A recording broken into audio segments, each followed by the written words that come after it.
Madame, Messieurs, bonsoir, bienvenue dans la place de l'info. J'espère que vous allez bien. Nous parlons des nouveaux business, pourquoi pas avec cette jolie carte de webcam. C'est aussi un business, hein, évidemment, ces très beaux paysages que nous avons en Savoie-Mont-Blanc. Allez, commençons par ça. Thierry Paulme, regardez tout de suite la webcam du jour à Cervinia, direction l'Italie, direction, effectivement, alors là on est très très haut, hein, on est à 3800 mètres d'altitude, hein. C'est l'endroit où on peut skier le plus haut dans les Alpes. D'ailleurs, on le voit bien, hein, c'est un téléski qui est donc posé avec les fameuses pioches comme quand on était petit. Et pourquoi téléski très léger comme ça? Parce que dessous, il y a un glacier. Donc, dès que la glace monte ou descend, on arrive à régler le téléski. Bon, là, évidemment, Thierry, pas de problème de neige. On est à 3800 mètres d'altitude. Et en plus, pas de problème de précipitation parce que quand nous, on a du fun, eux, il a neigé. Donc c'est vrai qu'on a l'impression que cette photo n'est pas du tout d'actualité. Elle n'est pas du tout de cette année. Vous êtes sûr qu'elle est de cette année? Si, si. Non, c'est vrai qu'on n'a pas ce décor-là dans nos stations à 1000 mètres d'altitude. Hein. Non, tant mieux pour les Italiens, déjà d'une part. Et puis ouais, on espère que nous, on aura ça bientôt aussi. Alors, ma question, Thierry, c'est ce qu'on veut tous savoir.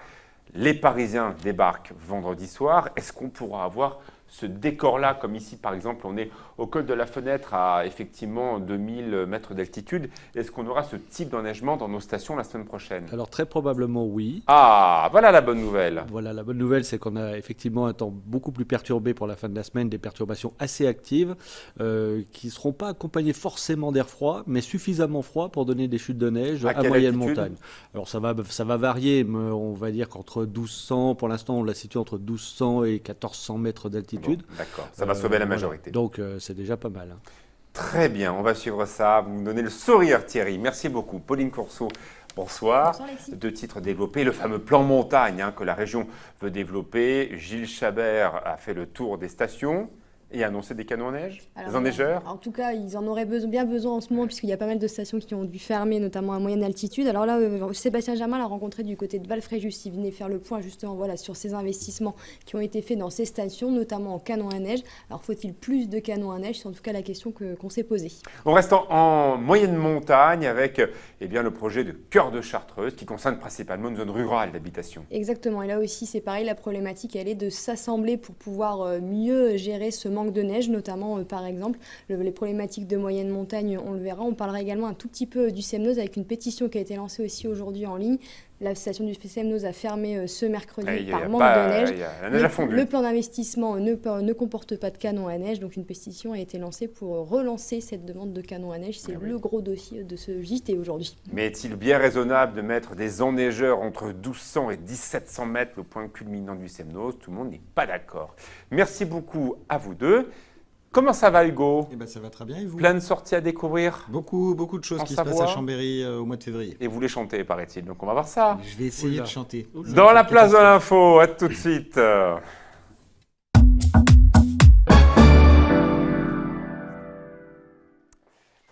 Je ne sais pas vous, mais j'ai une question moi, qui me taraude tous les soirs vers 18h quand la faim commence à rentrer comme ça en moi. Qu'est-ce que je vais manger ce soir? Et si j'ai la chance d'aller au restaurant, ce n'est pas forcément dans quel restaurant je vais aller, mais plutôt qu'est-ce que j'ai envie de manger.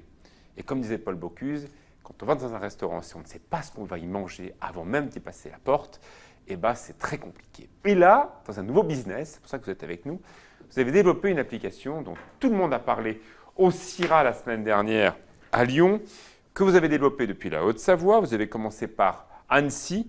Jérémy Tolin, vous êtes le créateur de l'application Menu du jour. C'est vrai que c'est complètement différent, je me retourne devant le mur digital, de parler avant tout de menu et non pas de chef et de restaurateurs. Bonsoir Alexis. Effectivement, c'est une application qu'on a développée, qui est née de cette idée-là, de se dire qu'on est plus en fait basé à la base même sur le midi, sur carrément le menu du jour du midi, où on avait cette problématique-là, nous, en tant qu'informaticiens, de travailler dans des bureaux et régulièrement, quasiment tous les matins, quand on devait aller manger au restaurant le midi, quand on voulait trouver l'information du menu du jour des restaurants autour de nous, c'était compliqué. Il fallait aller chercher l'information. On va voir des images pendant ce temps-là pour bien comprendre un peu comment ça fonctionne. Donc là, par exemple, il est 11h30, je veux déjeuner, je tape directement ce que j'ai envie de manger ou je cherche des suggestions de menus avec toujours les prix. C'est ça.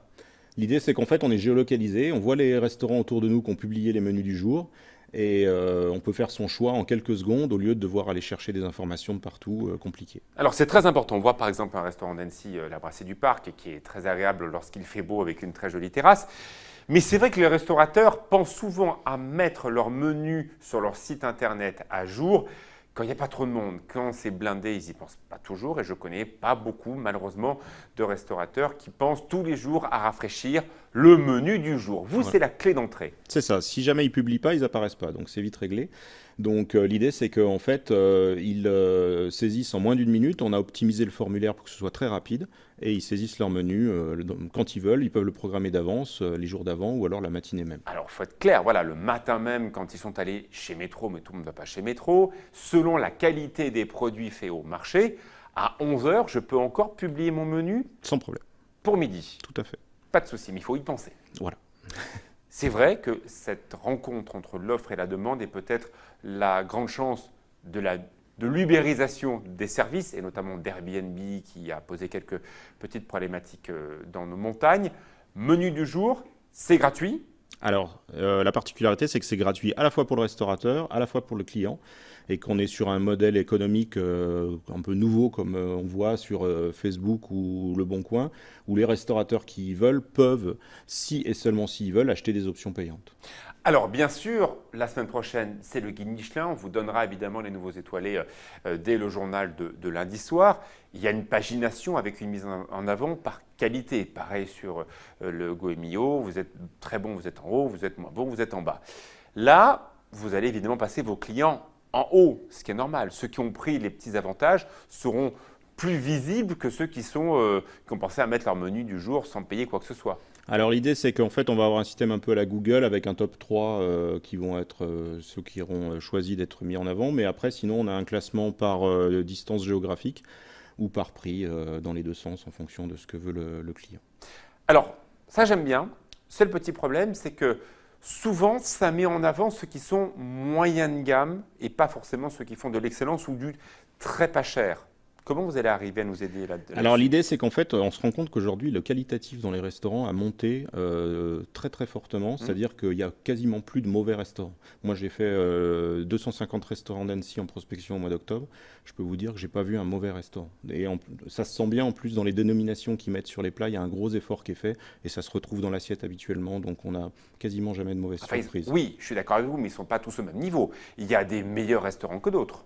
Oui, bien sûr, il y a des meilleurs restaurants que d'autres, mais nous, on n'est pas un site d'avis. Il n'y aura pas d'avis sur notre site, ce n'est pas notre métier. Nous, on aide les restaurateurs à diffuser de l'information et on aide les clients à la trouver facilement. Après, c'est va plus être utilisé par des gens majoritairement qui connaissent déjà les restaurants, mais qui veulent voir l'offre du jour et qui avant avaient du mal à la trouver. Est-ce que l'on peut réserver sa table à travers votre application? Sans problème, oui, tout à fait. D'accord. Donc, par exemple, j'ai envie de manger demain midi des œufs bénédictines, par exemple. Je trouve ça, je trouve le restaurant, je clique ma table pour deux et c'est réservé. Tout à fait. OK. Quel est maintenant l'avenir de votre application? Vous êtes un créateur de richesse, vous êtes donc… Alors je ne suis pas seul, on est une équipe de 5 associés. En fait, on est basé au Papeterie, à Cran-Gevrier. Nouveau bâtiment dont tout le monde parle. Et en fait, donc, on a lancé sur Annecy pour se développer, pour tester un peu le concept. On a attaqué Lyon parce qu'on a fait le salon Syrah la semaine dernière. Vous allez cartonner à Lyon, c'est certain. Alors Lyon, effectivement, c'est une grosse ville culinaire, tout le monde le sait. Il y a énormément de restaurants et on a eu un accueil dithyrambique de tout le monde. En plus, on a la chance d'être pris en main par Métro, le groupe Métro, qui a vraiment beaucoup aimé le concept et qui va nous accompagner dans notre développement, d'une part national pour commencer et même à l'international ensuite. Donc ça va aller très très très vite. Quelles sont les applications financières de ce site pour vous? Vous espérez en faire quel chiffre d'affaires à terme? S'il y a un développement international, ce qu'on vous souhaite, évidemment. En fait, on a un objectif à 3 millions d'euros d'ici 2 ans sur la France. Et après, on va attaquer les pays. On va attaquer en fait l'Espagne, l'Italie, dans un premier temps, qui sont des pays latins qui sont vraiment dans la même mentalité que la France pour le menu du jour. Et après, un peu plus les pays comme l'Allemagne ou l'Autriche, chez lesquels c'est un peu moins développé, mais c'est en train d'arriver. Donc, le temps que le développement se fasse, je pense que ce sera plus dans les mœurs. Vous êtes très nombreux à nous regarder depuis les stations de Savoie-Mont-Blanc.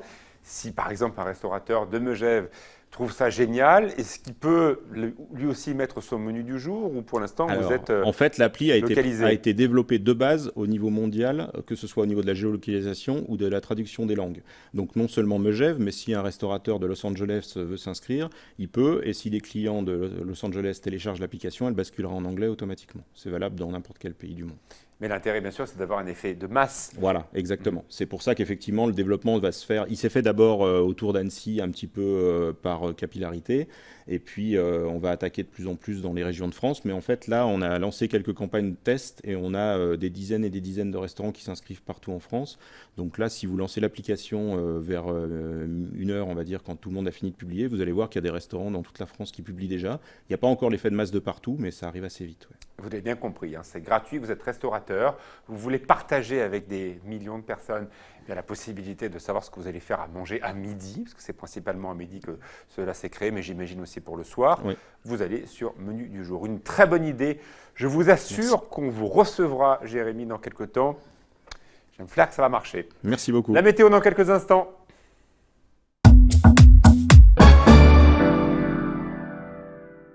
La météo, Thierry, pour ce jeudi 2 février, la Chandeleur. La Chandeleur et la chaleur. Il va faire très très doux ce jeudi avec vous voyez, mais c'est quoi cette température 15 degrés attendus à Chambéry. C'est quand même pas mal pour un début février. 12 degrés du côté d'Albertville, Saint-Jean-de-Maurienne. Il fera doux également en montagne pour atteindre 7-8 degrés à Avoria, 1800 mètres d'altitude. Voilà. Ça va bon, c'est temporaire, hein, c'est uniquement pour ce jeudi. Ça redescendra à partir de vendredi avec le retour de la pluie. Bon, et la neige, on l'a dit, pour ce week-end, c'est une très bonne nouvelle. Vous êtes toujours vivant, toujours debout? Eh bien, jusqu'aux dernières nouvelles, oui. Toujours vivant, toujours debout, comme chanteur Renaud, qui vient bientôt. Je devais vous le faire deviner en chantant. Eh bien, chantez-le maintenant, on va voir. Alors, mais vous m'avez perturbé. Mais si on pouvait juste... Alors, on vous écoute. Non, mais si on pouvait éviter ça, du coup, si on pouvait éviter ça, du coup, vu qu'on connaît la réponse, c'est pas la peine. Rassurez-vous. On l'entend. Toujours la banane, toujours debout. Et voilà. Oui, bon, on n'a pas grand-chose. Hein. Faut que je refasse le bulletin. C'est parti. C'est pas mal comme imitation. Ouais. Non, alors, pas mal. C'est pas votre qualité première, Hugo. C'est vrai. Après 10 ans d'attente, Renaud, le chanteur Renaud a fait son grand retour l'année dernière. Le chanteur populaire, ça commence, et contestataire renaît de ses cendres avec son nouvel album. Il est en tournée actuellement et sera en concert au Phare à Chambéry ce vendredi, le 3 février, à partir de 20h. Très bien. C'est pas l'hologramme, c'est le vrai. Non, c'est le vrai. Ce sera peut-être moi qui vais le remplacer, je l'imite bien. Donc, pourquoi pas. Vous voulez m'amener à Turin? Destination Turin, l'association Chambéry-Turin et la ville de Chambéry proposent tous les 2 mois ces allers-retours en bus à Turin à prix attractif. C'est un super événement qui existe depuis l'année dernière. Une belle visite de la mythique ville italienne que vous connaissez bien, Alexis, avec ses musées, ses monuments, l'art contemporain. C'est vraiment un endroit magnifique. Réservez vite votre place. Départ ce samedi 4 février à 6h30 à la gare de Chambéry et le retour prévu pour 21h30 Non, c'est pas très très C'est une trentaine d'euros. 30 € pour la Turin. C'est une trentaine d'euros pour la journée. C'est très sympa comme. Et puis regardez, c'est magnifique. Ah, moi j'adore Turin. C'est vraiment une ville qui me fait penser à Chambéry à chaque fois parce qu'on a évidemment ces allées qui sont couvertes. C'est très beau. C'est vrai. Un spectacle, Ce que la mer menace. Oui, tout à fait. La compagnie Nobody Conte propose ce conte musical en bateau de Seine, une histoire migratoire mélangeant conte et récit politique. À travers la parole du conteur, la mer prend forme, s'exprime et se révolte contre ces drames que font les naufrages de migrants, enfin les drames que sont les naufrages de migrants. Rendez-vous à l'Espace Malraux le samedi 4 février à 14h à Chambéry. C'est un très beau spectacle. Des jeunes chanteurs prépubères, les Kids United. Non, c'est pas ça. Non, après. Non, mais alors. Mais il m'en manque un. Et vous êtes en forme, Alexis. J'aime pas les Kids machin. Ah, moi je les adore. Non, franchement, on écoute. Je vais commencer par eux. C'est sympa, moi je trouve les Kids United. Ouais. Bon, sauf quand ils font une boulette au Téléthon en demandant à tout le monde de se lever, on se rappelle de ça. Qui chantent leurs chansons, c'est bien, mais des vieilles chansons qu'on a entendues 350 fois chantées par des enfants jeunes. Donc vous êtes en train de dire que j'ai des goûts de vieux, parce que moi j'aime beaucoup leurs chansons. On écoute. Faites votre avis.